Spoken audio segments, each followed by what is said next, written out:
So report your attendance.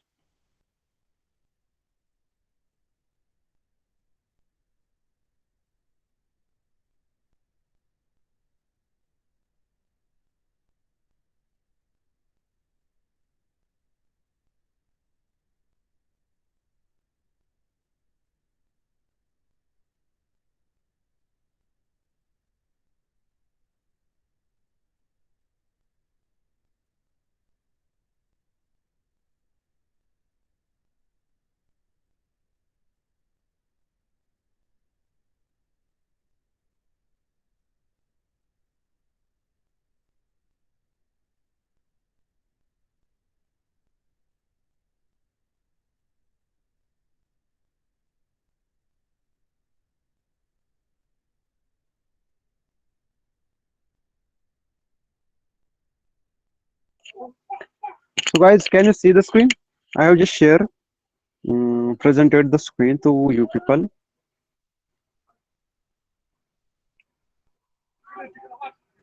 Okay.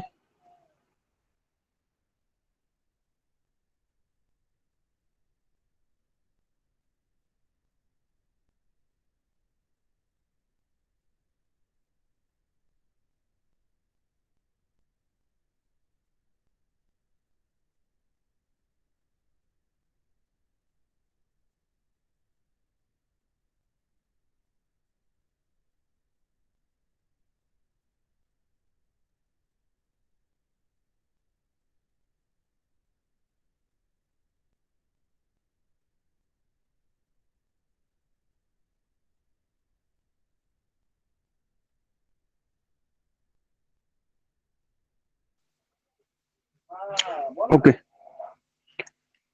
Actually, there was some background noise. That's why I just muted myself. And Nabu, can anybody tell me that which lesson we are studying right now?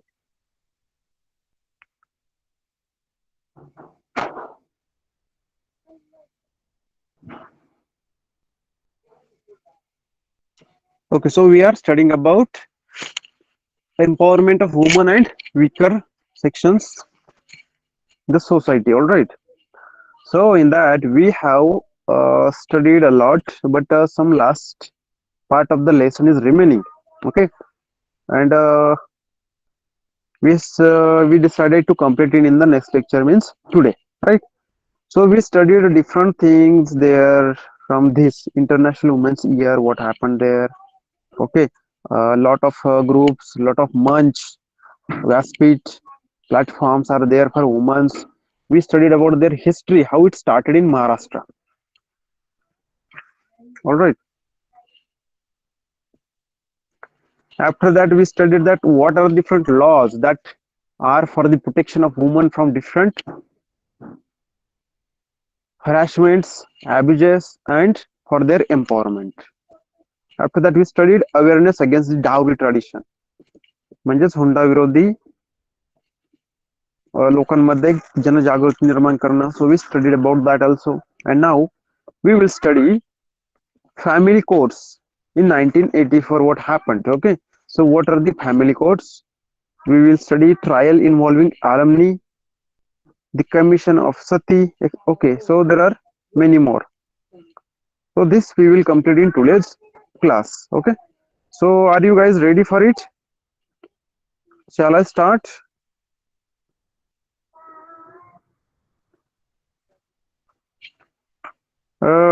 Actually I have also wear headphone, right?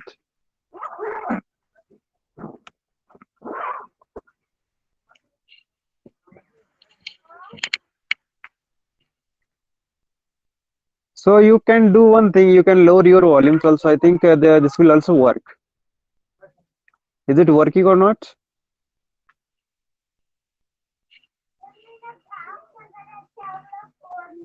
Vedant, is it okay, or shall I do something?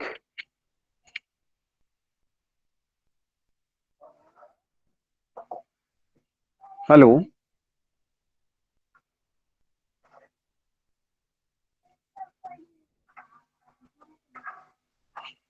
am I audible? Okay, fine, fine, good. So See here, family courts, 1984. Family courts were established to resolve conflicts arising out of differences within marriage and domestic problems, as well as issues such as alimony, single parenthood, separation, care of children, and ownership, which are all related to family situations. So, guys, from the name itself, family courts are or we are established for the purpose of resolution of conflicts, okay, that are arising in the family, right? So when you are living in the family, then there are many problems that can arise in the family. So what can be the problems? Differences within marriages, म्हणजेच तुमच्या लग्नानंतर तुमच्यामध्ये मतभेद निर्माण होतात, okay, may be. And domestic problems म्हणजेच घरगुती problems काही, as well as issues such as alimony. alimony म्हणजेच काय? पोटगी मिळणे. समजा एखादी महिला घटस्फोटीत असेल तर तिच्या पतीकडून तिला दरमहा ठराविक रक्कम दिली जाते तिच्या उदरनिर्वाहासाठी, right? So this is called as alimony. Single parenthood, maybe you know that if there is single parent, only mother or only parent who is taking care of his children, okay, so it is, there are different types of problems this person or that lady has to face. म्हणजेच एक पालकत्व जर असेल, may be आईचा मृत्यू झाला असेल किंवा वडिलांचा मृत्यू झाला असेल, तर त्यावेळी जेव्हा मुलांना सांभाळण्यात काही प्रॉब्लेम्स येतात, हे पण फॅमिली प्रॉब्लेम आहे, okay. So to resolve these problems, family courts were established. Also, separation, family separation is there. Care of children and ownership, which are related to family situations.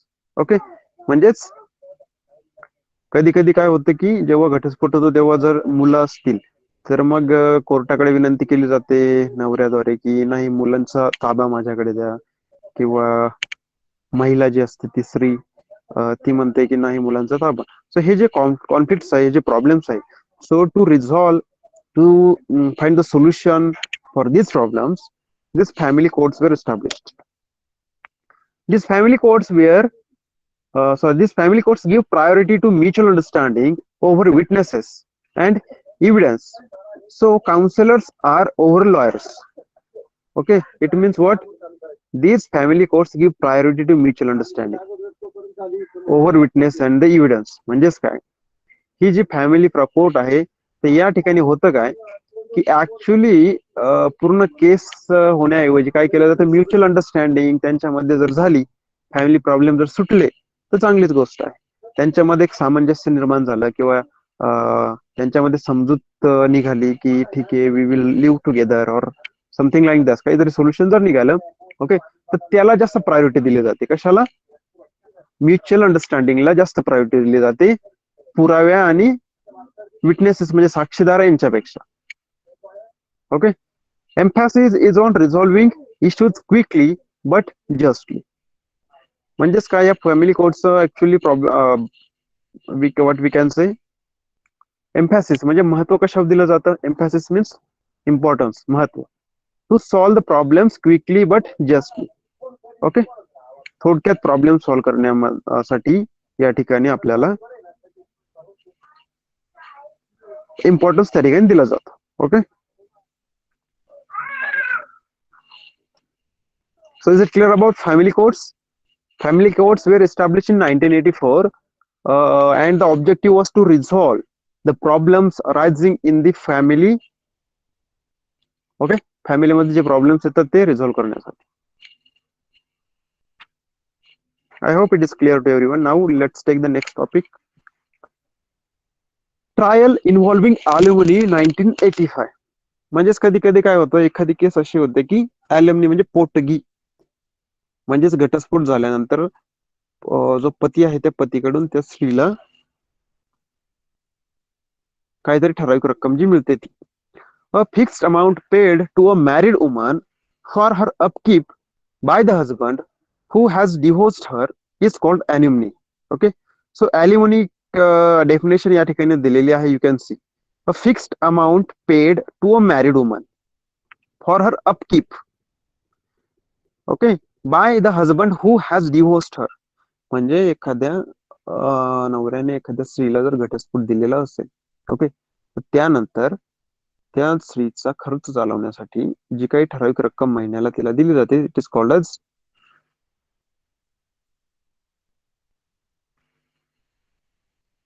as alimony. In the case of Muhammad Ahmad Khan versus Shah Bano Begum, the Supreme Court gave the verdict. Verdict म्हणजेच त्या ठिकाणी त्यांनी निर्णय दिला that Shah Bano Begum had the right to alimony. म्हणजेच काय मित्रांनो, 1985च्या पुढे I am not exactly sure about the year, but गंमत काय झाली होती, एक मुस्लिम कपल होते, हजबंड अँड वाईफ, त्यांचा डिवोर्स झाला. ओके, आणि नाव काय होतं त्यांचं, मोहम्मद अहमद खान, आणि त्याच्या पत्नीचं नाव होतं Shah Bano Begum. Okay, so after divorcing him, she Shah Bano demanded for the alimony from her husband. All right, and she went to the court for this. She filed case against the husband that he is not giving me alimony. I need the alimony. I have right according to our constitution. All right. So Supreme Court also gave the same verdict that yes, your husband will give you the alimony. Okay. However, religious organizations protested uh, vociferously against the verdict. And now see, in Muslim family there is a, or in the Muslim community or Muslim, okay, there is a internal law, we can say that their religion do not identify for the alimony. Okay, म्हणजेच त्यांच्या समाजामध्ये किंवा त्यांच्या धर्मामध्ये alimonyची प्रथा नाही. Okay, मग when Supreme Court gave the verdict that yes, the husband should be, that Muslim husband should give the alimony to Shah Bano, then all the organizations from the Muslim community or Muslim religion, they started protesting. Okay, they started protesting vociferously, म्हणजेच मोठ्या प्रमाणावर त्यांनी prostate सुरू केला. As a result, the Muslim Women's Act, that is protection of rights on the divorce, was passed by the parliament. Okay, मग त्यामुळे काय झालं, मुस्लिम वुमन्स ऍक्ट म्हणजे protection of right on divorce was pass by the parliament. मग त्यावेळी जे government होते त्यांनी काय केलं, सुप्रीम कोर्टाचा निर्णय बदलण्यासाठी जो कायदा होता तो कायदाच बदलून टाकला. ऑलराईट, त्यांनी तो कायदाच बदलून टाकला. So this is the trial involving alimony. It is of 1985. तर या ठिकाणी बघा तुम्ही, सुप्रीम कोर्टने कॉन्स्टिट्यूशननुसार निर्णय दिला, परंतु जो काही रिलीजन आहे त्या रिलीजनने अत्यंत प्रोटेस्ट केला की आमच्या धर्मामध्ये ही प्रथा नाहीये, आमच्याकडून पोटगी दिली जाणार नाही. सुप्रीम कोर्टाने असं, supreme court cannot give such type of justice. Okay, actually if we see it from the constitutional point of view, it is the right of that woman to get the alimony, but these Muslim organizations pressurized government. Okay, at that time Rajiv Gandhi was prime minister. Okay, so pressurized, and because of that what happened, one law was passed. Okay, so the name of that law was Muslim Women's Act. All right, and it what we can say, it rejected the verdict of Supreme Court. Okay, मग जर law जर बदलला तर supreme कोर्टचा निर्णय पण त्या ठिकाणी लागू होत नाही. All right,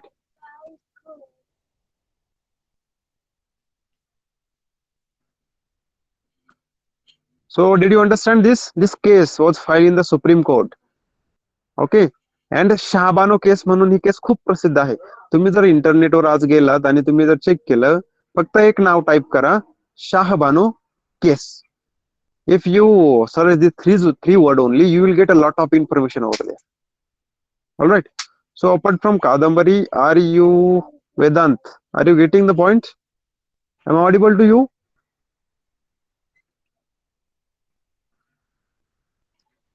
Okay, good. I think Vinith was also there, but he has left the meeting. Okay, no issues. We will continue till now. See, the Commission of Sati, that is Prevention Act. The Commission of Sati Prevention Act. Okay, सर्वप्रथम आता तुम्हाला मला let me ask you, do you know what is sati tradition? Sati म्हणजे काय? सती जाणे आपण जे म्हणतो. So do you know what is Sati?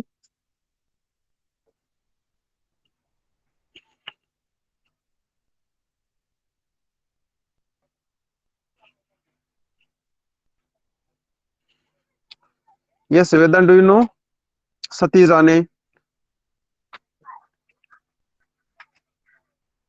Hello. Okay, so Vedant, okay, so Vedant no, but I will explain for Kadambari. Alright. तर सती म्हणजे काय? एखादी पूर्वीच्या काळी म्हणजेच भारतात इंग्रज होते ज्यावेळी आले सुरुवातीच्या काळात, तर त्या काळापर्यंत भारतात प्रथा अशी होती, एखाद्या स्त्रीचा जर नवरा मृत्यू जर पावला, ओके, तर त्या मृत्यूनंतर जी चिता त्या ठिकाणी जळत असायची, तर त्या व्यक्तीची जी काही बायको असेल, ओके, तर तिला त्या चितेमध्ये उडी टाकून मरण पत्करावं लागत असे. ओके, तर या प्रथेला म्हणतात सती प्रथा. आणि एखादी आपण जेव्हा म्हणतो की ही स्त्री सती गेली, आता सध्या ते होत नाही, परंतु आपण जेव्हा म्हणतो एखादी स्त्री सती गेली, तर त्यावेळी काय होतं, तिचा नवरा वारलेला असतो, ओके, त्याचा मृत्यू झाला असतो, आणि त्याची जी चिता असते त्या चितेमध्येच त्या स्त्रीला उडी मारावी लागते. म्हणजेच नवऱ्याबरोबर स्त्रीचा पण त्या ठिकाणी अंत होऊन जातो. ओके, तर ही एक अत्यंत कुप्रथा त्या ठिकाणी होते. Okay, so can you imagine? I think you can imagine how bad this tradition was in India. Okay, do you understand now, Kadambari? What is sati? म्हणजेच ती जी काही स्त्री असेल तिची इच्छा असो वा नसो तरी तिला त्या जाळामध्ये उडी मारावी लागत असते आणि जिवंत त्या ठिकाणी तिला मरण पत्करावं लागत असे भाजून. Okay, okay, so we know now that this was very bad tradition. Okay, so there was a commission set up for this Sati Prevention Act. म्हणजेच या ठिकाणी त्या ट्रॅडिशन पासून, परंपरेपासून समाजाला मुक्त करण्यासाठी किंवा समाजाला त्या ठिकाणी प्रिव्हेंट करण्यासाठी की असं करू नका, यासाठी एक ऍक्ट बनवण्यात आला. आपण तो बघूयात. ऑन 4 सप्टेंबर 1987, रूप कंवर, अ मॅरिड वुमन, कमिटेड सती. म्हणजेच बघा 1987 मध्ये, म्हणजे ही आत्ताची जस्ट काही वर्षापूर्वीची घटना आहे. म्हणजे भारत स्वतंत्र झाला, ऑलरेडी सती प्रिव्हेन्शन ऍक्ट पण त्या ठिकाणी आहे. ओके, म्हणजे ऑलरेडी त्या ठिकाणी ऍक्ट होता. त्यानंतर पण काही समाज बघा, म्हणजे सरकार आपल्या समाजाला प्रोग्रेसिव्ह बनवण्यासाठी, आपल्या समाजाला पुढे नेण्यासाठी, ज्या समाजातील वाईट प्रथा आहे त्या बंद करण्यासाठी वेगवेगळे कायदे बनवतात. परंतु समाजातील काही भाग असा असतो आजही की ज्या ठिकाणी त्या गोष्टी पोहोचलेल्या नसतात. खूप दुर्गम भागात शिक्षण झालेलं नसतं लोकांचं, शिक्षणाचा त्या ठिकाणी प्रसार नसतो. मग या ज्या पूर्वी चालत आलेल्या ज्या प्रथा आहेत त्या आजही काही ठिकाणी चालू आहेत. आज तर माझ्या मते बंद झाल्या असतील, परंतु ऑन 4 सप्टेंबर 1987, 1987 मध्ये काय झालं, रूप कंवर म्हणून एक मॅरिड वुमन होती, तिचे पती वारले आणि पतीचा मृत्यू झाल्यानंतर ती जी स्त्री आहे तिने पण सती कमिटी केली. म्हणजेच सती प्रथा त्या ठिकाणी तिने चितेमध्ये उडी मारून स्वतःला संपवलं. त्या ठिकाणी समाजाचा पण दबाव असतो की असं केलंच पाहिजे. She did not do this of her own free will. बघा, she did not do this of her own free will, म्हणजे तिने स्वतःच्या इच्छेनुसार ही गोष्ट केली नाही. She was forced into doing so, म्हणजे she was forced into doing so, म्हणजेच त्या स्त्रीला ऍक्च्युली स्वतःचं जीवन संपवायचं नव्हतं, परंतु समाजाने मात्र तिच्यावर प्रेशर राईज केलं तिला आणि तिच्यावर एक प्रकारे बलपूर्वक सती प्रथा पाळण्यासाठी तिला चितेत उडी मारायला सांगितली. ओके, ही बघा 1987 ची ही घटना आहे.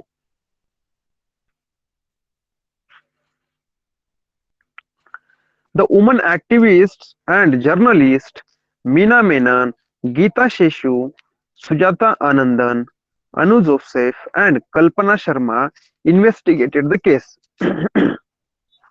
मग या ठिकाणी काही ज्या वुमन ऍक्टिव्हिस्ट होते आणि जर्नलिस्ट होते, त्यानंतर या स्त्रियांची नावं आपण दिसतात, यांनी काय केलं, या घटनेची चौकशी केली, इन्व्हेस्टिगेशन केलं. In 1998 the government passed the sati prevention act with very stringent provisions.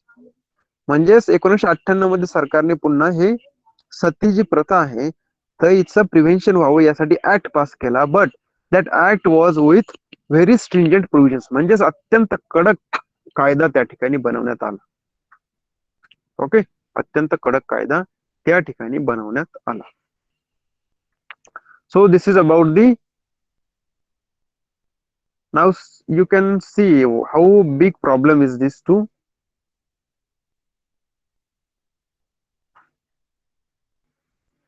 Sorry, 1 minute, just minute.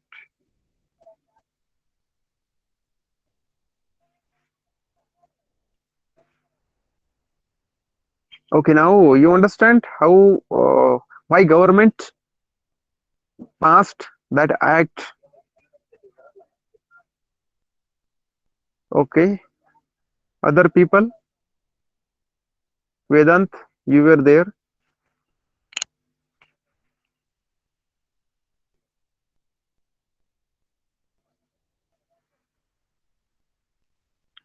Okay, okay. Now let's take the next topic, that is protection of human rights act. म्हणजे मानवी हक्कांचं संरक्षण करण्यासाठीचा कायदा. बघा, in 1993 this law was enacted to prevent injustice to men and woman. म्हणजे बघा, मानव म्हणून तुमच्याकडे बघितलं गेलं पाहिजे. म्हणजे तुमच्याकडे फक्त एक मेन किंवा एक वुमन किंवा मेल किंवा फिमेल म्हणून बघितलं गेलं नाही पाहिजे. Okay, you should be treated equally. You should be considered as a human. Okay, मग तो ह्युमन कोणताही असो. ओके, तर त्यासाठी त्यांचे पण राईट्स असतात ह्युमनचे. त्यांना जगण्याचा अधिकार असतो, त्यांना शिक्षणाचा अधिकार, त्यांना सगळ्या गोष्टींचा अधिकार असतो. ओके, तर हे अधिकारांवर जर कोणी बाधा आणत असेल, कोणी काही प्रॉब्लेम क्रिएट करत असेल, तर त्यासाठी काय केलं जातं, त्यासाठी काय केलं गव्हर्नमेंटने in 1993 this law was enacted, means protection of human right act. This was enacted to prevent injustice to men and women. म्हणजे स्त्री पुरुषांविषयी कोणताही अन्याय होऊ नये त्यांच्यासोबत. तर त्यासाठी हा जो ऍक्ट आहे हा 1993 मध्ये पारित करण्यात आला, बनवण्यात आला. The national human rights commission was also formed for this purpose. Okay, म्हणजेच त्या ठिकाणी राष्ट्रीय मानवी हक्क आयोग याची पण स्थापना करण्यात आली, national human rights commission. It was also formed for this purpose. म्हणजेच तुमच्यावर जर काही अन्याय होत असेल, if you think that you are not getting justice anywhere, okay, so you can go to this commission, that is National Human Rights Commission, and you can ask for the help. Okay, there in some states the State Human Rights Commission was also formed on the same line. आता हे तर national level झालं, पण in on the state level also some states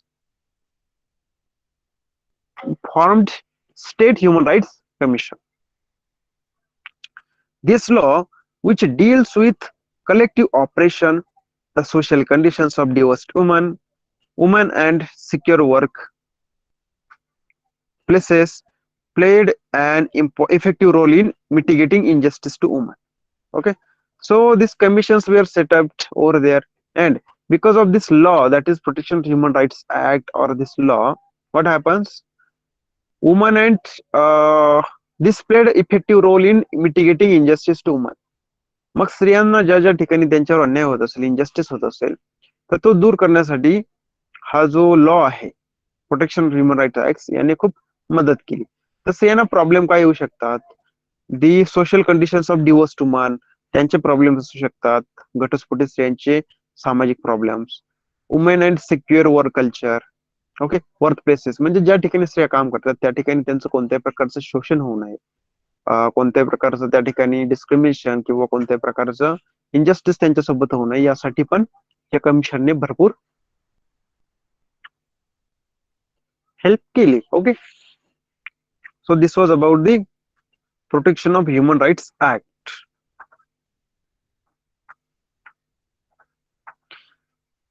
So guys, did you get it?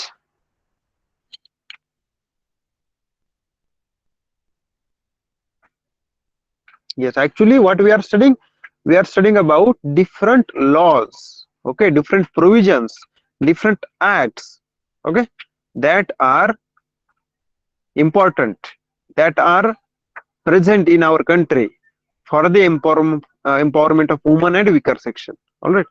So, if anybody find any problem, any doubt, na, please ask. Now, next is what? Reservation for women. The 73rd and 74th Amendment to the Constitution provide for reservation of one-third of the seats for women in Gram Panchayat, Panchayat Samitis, Jilla Parishads, municipalities and municipal corporations as well as for the post of Sarpanch, Chairman and Mayor. म्हणजेच काय बघा, स्त्रियांना काय केलं, पूर्वीच्या काळी काय व्हायचं, फक्त पुरुषच निवडणुकीला उभे राहायचे. ओके, मग गावची ग्रामपंचायतची निवडणूक असो, पंचायत समितीची निवडणूक असो किंवा जिल्हा परिषदची निवडणूक असो, म्युनिसिपालिटीज म्हणजे नगरपालिका किंवा महानगरपालिका यांच्या निवडणुका, पूर्वीच्या काळी फक्त त्या ठिकाणी पुरुषच लोक उभं राहायचे आणि निवडून यायचे. But to give the power to woman, to empower the woman, the 73rd and 74th amendment in the to the constitution was made.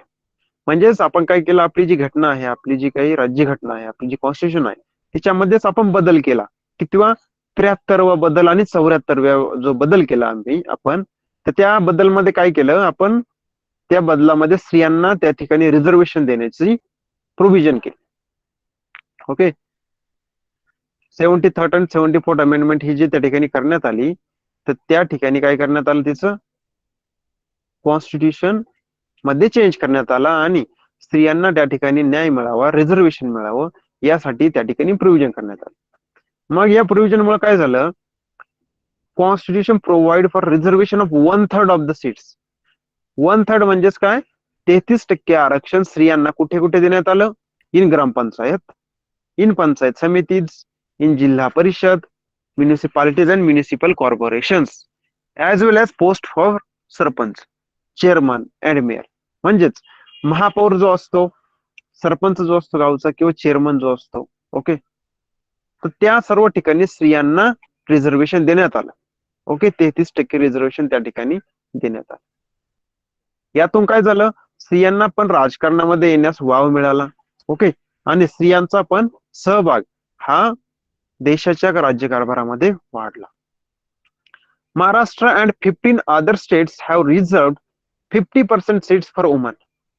आता याच्याही पुढे जाऊन महाराष्ट्रासारखे आणखी 15 स्टेट्स आहे, what they did, they gave 50%, okay, greater than 33%, they gave 50% reservation for the women in these gram panchayat, panchayat samiti, jilla parishad, okay, for the sarpanch, for the mayor, for the chairman, okay, for such positions.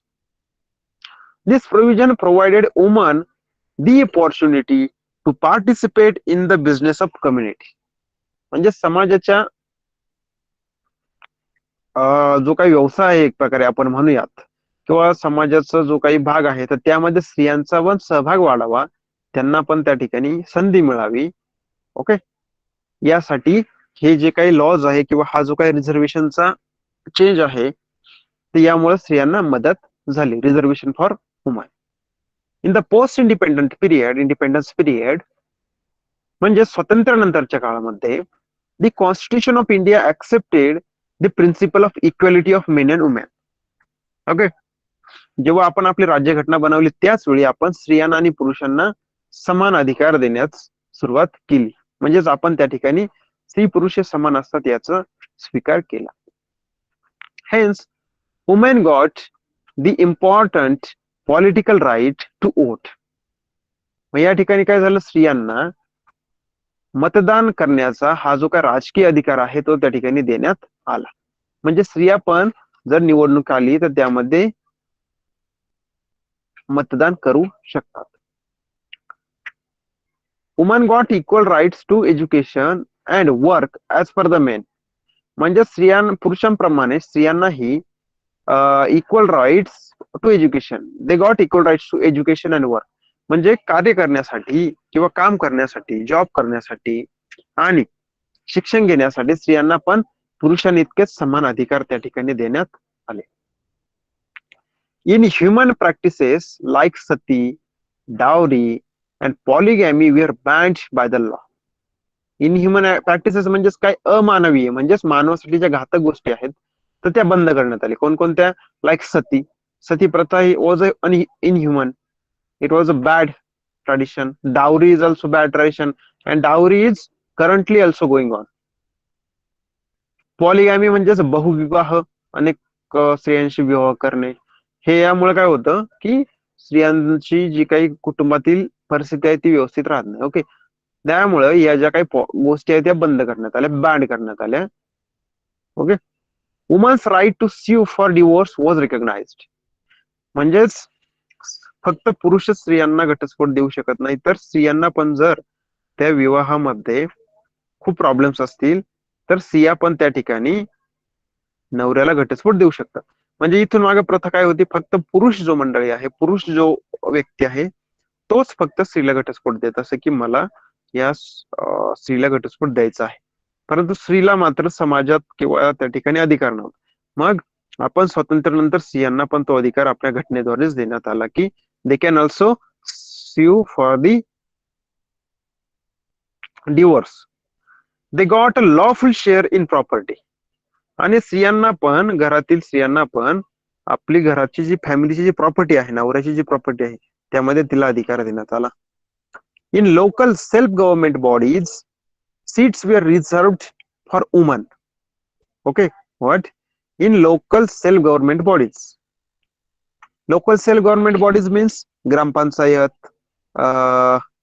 जिल्हा परिषद, पंचायत समिती, नगरपालिका, नगर परिषद म्हणजेच municipality, municipal corporation. Okay, तर यामध्ये पण स्त्रियांना त्या ठिकाणी सीट रिझर्व्ड ठेवण्यात आली. म्हणजेच काय, ग्रामपंचायत सदस्य, पंचायत समिती सदस्य, नगरसेवक. ओके, तर हे बनण्यासाठी त्यांना निवडणुकीला उभे राहण्यासाठी रिझर्वेशन ठेवण्यात आले. Okay, so the seats were reserved for women so that they would have their just share of political power. म्हणजेच काय, त्या ठिकाणी स्त्रियांना पण त्यांना राजकीय अधिकार मिळावा. ओके, यासाठी या सर्व गोष्टी करण्यात आल्या.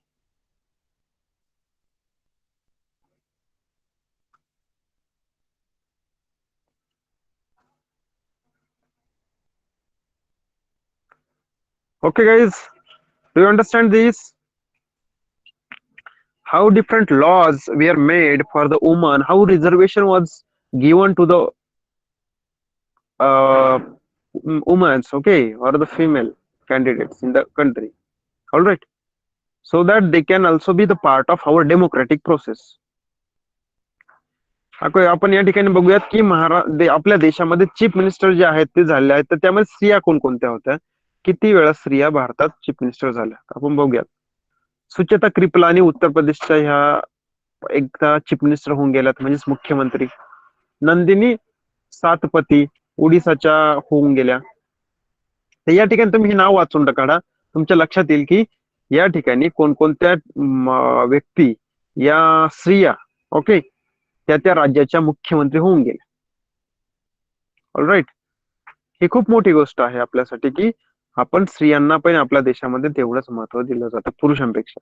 आता काही ठिकाणी थोडेसे प्रॉब्लेम्स आहेत, आजही देशामध्ये काही ठिकाणी स्त्रियांना प्रॉब्लेम आहेत, परंतु just by counting the problems problem will not solve. म्हणजेच फक्त प्रश्न तुम्ही मोजत राहिले, बघत राहिले की आमका प्रॉब्लेम तमका प्रॉब्लेम, परंतु त्यावर जर सोल्युशन काढलं नाही तर त्याचा उपयोग नाही. ओके, यासाठी काही टाइम लागतो, वेळ जातो. ओके, आणि हे तुमचं काम आहे की how to give importance to, or how to treat equally to the women also.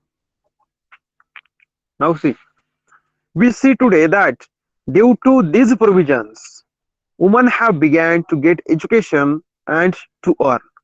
आता आपण स्त्रियांसाठी जेवढे काही कायदे पाळले या सर्वांमुळे काय झालं, because of this women's have begun to get education and to earn. म्हणजे स्त्रियांना एज्युकेशन पण मिळायला लागलं आणि त्या ठिकाणी ते अर्निंग म्हणजे कमवण्याची पण त्यांना संधी त्या ठिकाणी मिळाली. Also due to ideas of woman liberation, woman are developing a sense of self. म्हणजेच काय, पूर्वी काय होतं लग्न झाले म्हणजे स्त्री नवऱ्याच्या घरी येणार, नवराच त्या ठिकाणी कमवणार आणि ती स्त्री त्या ठिकाणी घरी राहणार, कष्ट करणार फक्त. ओके, मुलं होणार, त्यानंतर तिचा मृत्यू होणार, समजा अशा प्रकारे एक सायकल होती. परंतु आज आपण स्त्रियांना शिक्षणाची संधी दिली, शिक्षणामुळे काय झालं, त्यांना जॉब मिळतो, ते अर्न करतात, त्यांना इक्वल ट्रीटमेंट मिळते आहे. त्यामुळे ते त्या ठिकाणी फक्त कोणावर अवलंबून नाही, ते स्वतः पण त्या ठिकाणी स्वतःवर अवलंबून राहू शकतात. स्वतः त्या ठिकाणी एक सेन्स त्यांच्यामध्ये निर्माण झालाय, त्यांच्यात पण एक जाणीव निर्माण झाली की नाही, आपण पण कोणीतरी आहोत, आपण पण कमवू शकतो, आपण पण जगू शकतो. ओके, किंवा ज्याप्रमाणे पुरुषांना हक्क आहेत त्याप्रमाणे आम्हालाही हक्क आहेत. ओके, अशा प्रकारच्या गोष्टी त्या ठिकाणी स्त्रियांच्या मनामध्ये एक सेन्स ऑफ सेल्फ तयार झालेला आहे. Okay, they have begun to participate enthusiastically and with determination in all fields of education, earning money, administration, politics, etc. या सर्व गोष्टींमुळे काय बघू शकता तुम्ही, आज आपल्याकडे स्त्रियांना वेगवेगळ्या एज्युकेशनच्या फील्डमध्ये संधी मिळते आहे. स्त्रिया या उत्साहीपणे वेगवेगळ्या गोष्टींमध्ये भाग घेतात. अर्निंग मनी म्हणजेच त्या ठिकाणी त्यांचं पैसे कमावणे पण मोठ्या प्रमाणात समाजामध्ये सुरू झालं, त्यांना त्या ठिकाणी अपॉर्च्युनिटीज मिळाली. ऍडमिनिस्ट्रेशन म्हणजेच काय, प्रशासनात पण स्त्रियांना स्थान मिळालं. म्हणजेच राज्यकारभार जो चालतो आपल्या देशाचा असेल किंवा राज्याचा असेल, गावाचा असेल, तालुक्याचा असेल, जिल्ह्याचा असेल, तर या ठिकाणी त्यांना त्या ठिकाणी भाग घेता येतो. पॉलिटिक्स मध्ये पण वेगवेगळ्या स्त्रिया आपल्याला आज दिसून येतात. ओके, तर या सर्व गोष्टी कशामुळे आहेत, या रिझर्वेशनमुळे, वेगवेगळे हे जे आपण राईट्स आतापर्यंत पाहिले, या सर्व गोष्टींमुळे त्या ठिकाणी स्त्रियांना सर्व समान संधी मिळते आहे. Okay guys, so do you understand this?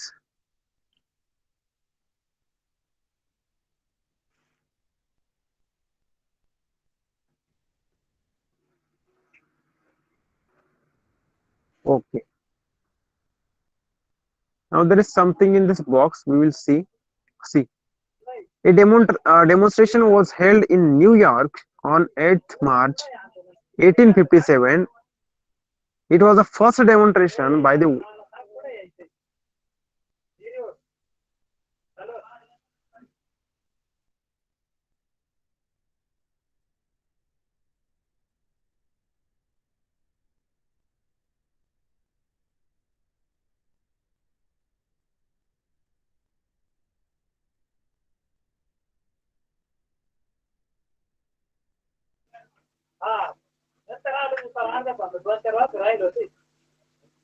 so some background noise is coming, just wait for a minute.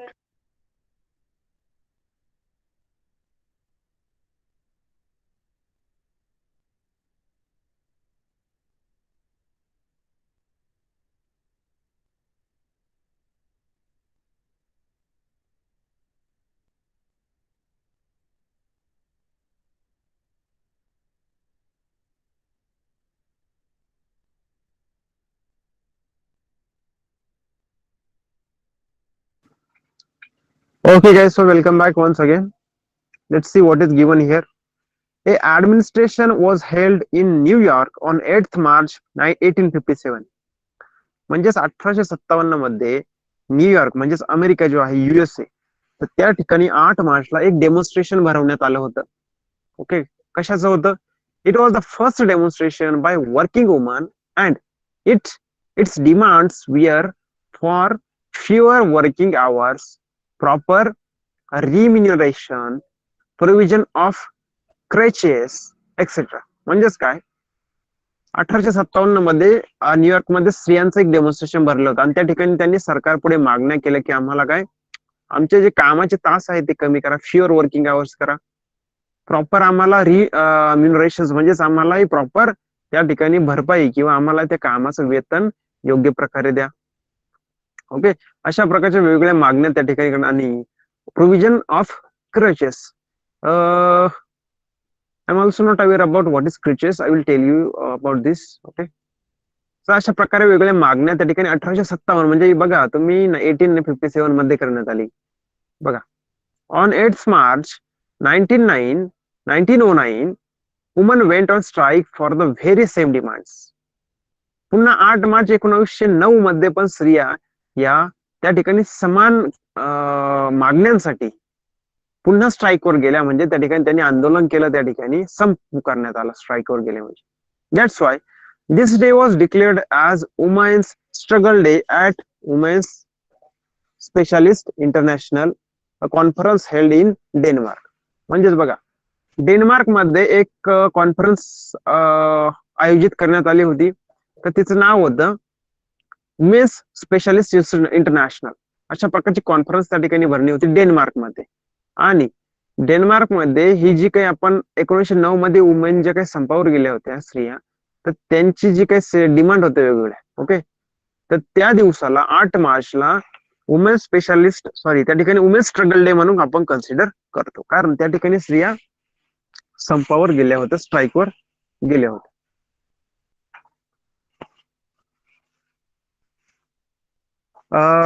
Now the year 1975 was observed as International Women's Year, and in 1977 8 March was declared as International Women's Day by a resolution passed in General Assembly of the United Nations. म्हणजे बघा, एक आपण already आधी पण बघितलं की 1975 was considered as a or observed as a International Women's Year, आणि 8 मार्च ही तारीख आहे, ही खूप इम्पॉर्टंट आहे. बघा या ठिकाणी पण तुम्ही बघा 8 मार्च 1957, या ठिकाणी पुन्हा 8 मार्च 1909, पुन्हा या ठिकाणी. त्यामुळं 8 March was declared as international women's day, म्हणजेच 8 मार्चला आपण आंतरराष्ट्रीय महिला दिवस म्हणून साजरा करतो. Okay, by the resolution passed in a general assembly of United nations. मग आपली जे काही युनायटेड नेशन्स आहे, संयुक्त राष्ट्रसंघ आहे, त्या ठिकाणी एक रिझोल्युशन पास करण्यात आलं, एक प्रस्ताव त्या ठिकाणी पारित करण्यात आला आमसभेमध्ये. जनरल असेंब्ली म्हणजेच आमसभेमध्ये पास करण्यात आला की 8 मार्च हा आपण इंटरनॅशनल वुमेन्स डे म्हणून सेलिब्रेट करूयात. ओके, तर तेव्हापासून 8 मार्च किंवा 8 मार्च हा इंटरनॅशनल महिला दिवस किंवा आंतरराष्ट्रीय महिला दिवस म्हणून साजरा केला जातो. Okay, so this is all about the woman. Okay, तर हे आपण आतापर्यंत जे काही चॅप्टर सुरुवातीपासून आतापर्यंत बघितलं, तर तो टोटली आपण स्त्रियांचा जो इतिहास आहे भारतात, की त्यांना कसं कोणकोणत्या प्रकारचे अधिकार प्रोटेक्शन देण्यात आलं किंवा त्यांची अवस्था पूर्वी कशी होती, हे सगळं आपण त्या ठिकाणी जे बघितलंय. Okay, so this was all about the woman, and the name of the chapter is empowerment of women and weaker sections. आता इथे weaker sections आपण बघूयात. Schedule caste, schedule tribes, okay, nomadic and denotified tribes, या सर्व गोष्टी पण आपण आता बघूयात. Okay, but before starting that let me ask you about the doubts you are having in this lesson till now. तर आतापर्यंतच्या लेसन मध्ये काही कोणाला डाऊट्स आहेत का? ऍक्च्युली डाऊट्स म्हणून काही नाही, तुम्ही जर रीड केलं तर तुमच्या सगळ्या गोष्टी लक्षात येतील. या ठिकाणी काय आपला एक प्रॉपर मॅथमॅटिक्स किंवा अशा प्रकारचा भाग त्या ठिकाणी नाहीये.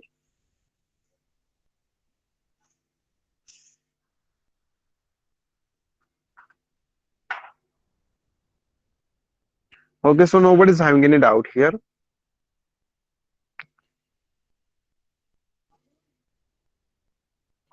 Now let's see schedule castes म्हणजे SC, schedule tribes म्हणजे ST.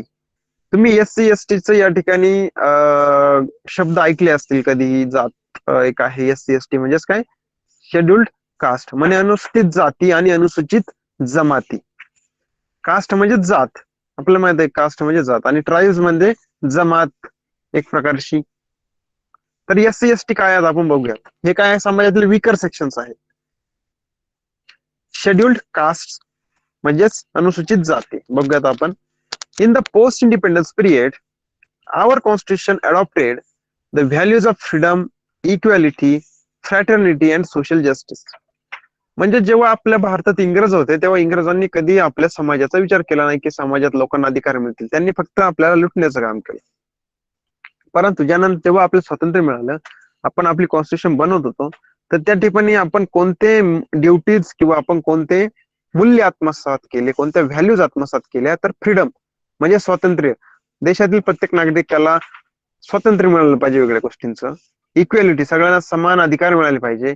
फ्रॅटर्निटी म्हणजे बंधुभाव समाजात निर्माण झाला पाहिजे. आणि सोशल जस्टिस म्हणजे सामाजिक न्याय सगळ्यांना मिळाला पाहिजे. कारण समाजातील काही वर्ग खूप श्रीमंत, काही खूप गरीब, काही जाती गरीब, काही धर्म, ओके. तर त्यामुळं सर्व गोष्टींचं त्या ठिकाणी सोशल जस्टिस मिळाला पाहिजे, न्याय मिळाला पाहिजे. यासाठी आपण ही तत्व आत्मसात त्या ठिकाणी केली. In according with this, sorry, okay, in according with this the practice of untouchability was banned by the law. आपल्या देशात पूर्वी अस्पृश्यताची समाज जी काही प्रथा होती, अस्पृश्यता म्हणजेच काय, स्पर्श करायचं नाही. ओके, समाजातील जे ठराविक जातीचे लोक आहेत तर त्यांना स्पर्श करायचा नाही, त्यांना वाईट टाकायचं. ओके, त्यांना कोणत्याही प्रकारे समाजात त्यांचे हक्क द्यायचे नाही, अशा प्रकारची प्रथा भारतात फार पूर्वीपासून चालू होती. ओके, तर ही जी काही अनटचॅबिलिटी म्हणजे अस्पृश्यता जी आहे ती बॅन करण्यात आली. ओके, आणि ती त्यासाठी काही कायदे बनवण्यात आले, लॉ बनवण्यात आले. Unfortunately, sorry, untouchability was removed by the 17th paragraph of Constitution, and this class was included in the scheduled castes. Okay, म्हणजे समाजात ज्या लोकांना अस्पृश्य समजलं जायचं, म्हणजेच अनटचेबल समजलं जायचं, तर ते पूर्णतः रिमूव्ह करण्यात आलं. हे कुठं लिहिलेलं आहे, तर आपली कॉन्स्टिट्यूशन आहे त्याचा जो 17वा पॅराग्राफ आहे, त्या पॅराग्राफ मध्ये कॉन्स्टिट्यूशनच्या लिहिलं आहे की we are removing this untouchability आणि we are making law against this untouchability. Okay, आणि ते सर्व जे काही क्लास होते, जे सर्व लोक होते, त्यांना कोणत्या अनुसूचित जातीत टाकण्यात आलं, सॉरी, त्यांना अनुसूचित जातीमध्ये टाकण्यात आलं. म्हणजे त्यांचा जो स्पेशल क्लास आहे तो स्पेशल क्लास वेगळा ठरवण्यात आला. आणि ज्या ज्या लोकांना पूर्वी अस्पृश्य समजलं जायचं त्यांना आता एसटी म्हणून, एससी म्हणून समजलं जातं, म्हणजे scheduled caste. In view of the educational and social backwardness of these castes, they were given reservations in education as well as jobs to facilitate their development. म्हणजेच काय, या समाजातील जो वर्ग आहे शेड्यूल कास्ट हा पूर्वीपासून अत्यंत गरीब आणि what we can say it was not in the mainstream of the society, समाजाच्या मुख्य प्रवाहात नव्हता, त्यांना अनटचेबिलिटीचा सामना करावा लागला आणि बॅकवर्डनेस पण सामना करावा लागतो. शिक्षणामध्ये पण त्यांचा जास्त काही सहभाग नव्हता. ओके,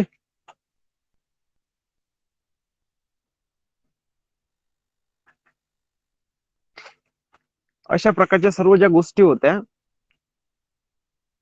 तर त्या बंद करण्यासाठी एससी जे लोक आहेत, हे जो क्लास आहे, हे जे काही पीपल आहेत, त्यांना रिझर्वेशन देण्यात आले. कुठं कुठं, शिक्षणामध्ये ऍज वेल एज जॉब, म्हणजे सरकारी जॉब आणि त्या ठिकाणी शिक्षण यामध्ये त्यांना रिझर्वेशन देण्यात आलं, कारण त्यांची संख्या ही कमी होती आणि पूर्वीपासून त्यांना समाजामध्ये एक भेदभाव किंवा त्यांचं एक्सप्लॉयटेशन झालेलं होतं, त्यांचं शोषण झालेलं होतं. त्याला म्हटलं जातं शेड्यूल्ड कास्ट, आणि त्यामुळे त्यासाठी त्यांना त्या ठिकाणी रिझर्वेशन देण्यात आलं अनुसूचित जातीसाठी. ज्याप्रमाणे अनुसूचित जाती आहेत त्याप्रमाणे अनुसूचित ट्राईब्स म्हणजे शेड्यूल्ड ट्राईब्स, शेड्यूल्ड कास्ट ज्याप्रमाणे आहेत त्याप्रमाणे शेड्यूल्ड ट्राईब्स पण आहेत, म्हणजे अनुसूचित जमाती पण आहेत. Just like the scheduled castes, the scheduled tribes or Adivasis who live in remote parts of the country also face several difficulties. म्हणजेच अनुसूचित जमाती म्हणजेच एक प्रकारे आदिवासी जे लोक आहे की जे समाजाच्या मुख्य प्रवाहात नाहीये, जे खूप दुर्गम भागामध्ये राहतात आणि ज्या ठिकाणी कोणत्याही प्रकारच्या सरकारची योजना किंवा जो काही ओपननेस आहे तो पोहोचलेला नाही. आपण जे म्हणतो आपण पुढरलेलो आहोत, शिक्षणामध्ये आपण सर्वांना समान संधी देतो, स्त्रिया पुरुषांमध्ये कोणताही भेदभाव नाही, अशा प्रकारची प्रथा त्या ठिकाणी नव्हती. आदिवासींमध्ये वेगळ्या त्यांच्या परंपरा असतात. ओके, तर या सर्व ज्या परंपरा आहेत त्यांना मदत करण्यासाठी वेगळे प्रोग्राम्स त्या ठिकाणी आखण्यात आले. ते जे काही प्रॉब्लेम्स त्या ठिकाणी फेस करत होते त्यासाठी काहीतरी प्रॉब्लेम्स लॉज पास करण्यात आले. As they have lived far away from the progress made in modern times, they are economically and socially backward. म्हणजेच काय, हे आदिवासी लोक एकदम दुर्गम भागात राहतात आणि आपल्याकडे जो काही बदल झालाय, चेंज झालाय, आपल्याकडे जे काही प्रगती झाली स्त्री पुरुषांची, शहरांची, तर ती त्या ठिकाणी आदिवासी लोकांची झालेली नाही, शेड्यूल ट्राईबची झालेली नाही. त्यामुळे ते इकॉनॉमिकली म्हणजे आर्थिक दृष्ट्या आणि सामाजिक दृष्ट्या पण अत्यंत बॅकवर्ड राहिले, म्हणजेच मागास राहिले.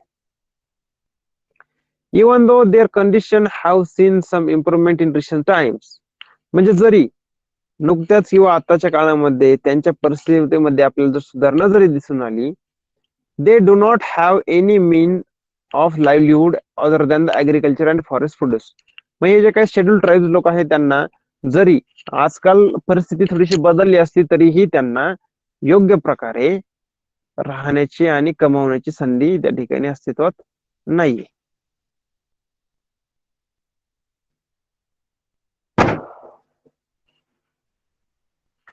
Okay guys, so are you getting how scheduled tribes people or Adivasi peoples are facing some problems, or we are facing some problems, and to solve these problems, to remove their backwardness, to take them into mainstream media or mainstream society.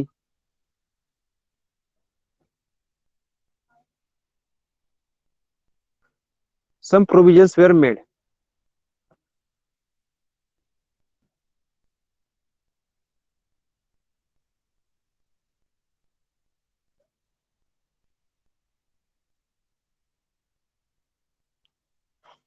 Okay, so guys, let's see. Let's go ahead. Before that, let me ask you: anybody having any doubt? Am I audible or not? Which types of problem?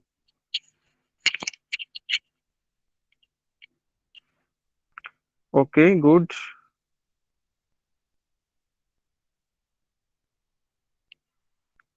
Okay, even though their condition have seen improvement in recent times, they do not have any mean of livelihood. म्हणजे त्यांच्या राहणीमानात सुधारणा जरी झालेली असली तरी त्यांना कमावण्यासाठी जी साधनं आहेत ती कमी आहेत. त्यांना जॉबचा जो प्रकार आहे तो जास्त माहित नाही, किंवा ऑपॉर्च्युनिटीज त्यांना कमी आहेत, आणि त्यांच्या जगण्यासाठी ते कशावर अवलंबून आहे? शेती, ऍग्रिकल्चर आणि फॉरेस्ट प्रोड्यूस, म्हणजे जंगलातून जे काही उत्पादन त्यांना निघतंय, फळं, फुलं, झाडे, भाजीपाला किंवा औषधी वनस्पती अशा प्रकारचे जे मिळतं त्यावरच त्यांना अवलंबून राहावं लागतं. हेन्स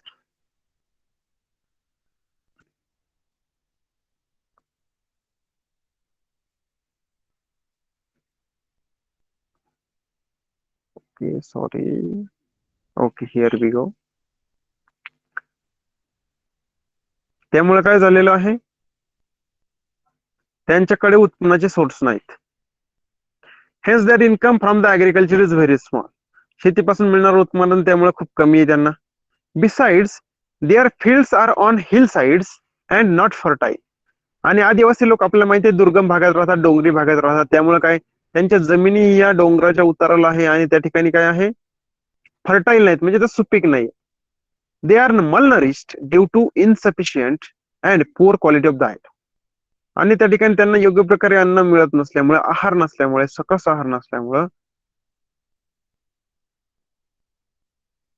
त्या ठिकाणी त्यांची जी सिच्युएशन आहे ती थोडीशी कुपोषित या प्रकारची आपल्याला आढळून येते. Adivasis in remote areas find it difficult to get medical attention in time.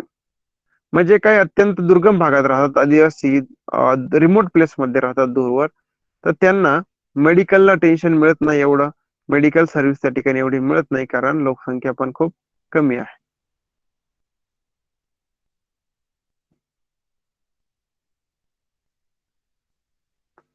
So they are malnourished. Okay, that good. Adivasis in remote areas find it difficult to get medical. All right. For all these reasons, there is a need to give special protections to Adivasis. मग या सर्व गोष्टींमुळे काय केलं पाहिजे? आदिवासींना special protection द्यायची गरज त्या ठिकाणी निर्माण झालेली आहे. So guys, are you getting the point? Did you understand the text? Today's test fix or today's lesson, today's topics?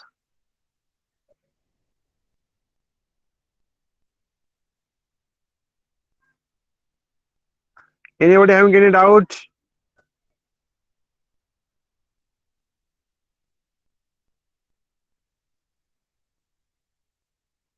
Okay, your mark you will get on tomorrow. All right. I'm checking your papers. only 3 students have handed over the papers to me, but I have gone through your papers. You have written down well. Okay, चांगल्या पद्धतीने तुम्ही त्या ठिकाणी लिहिलंय, but I will declare marks later on.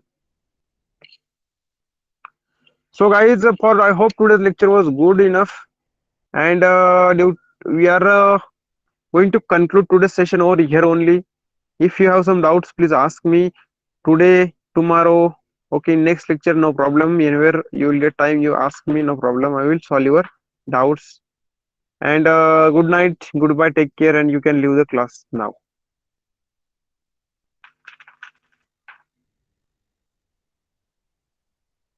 So goodbye, take care.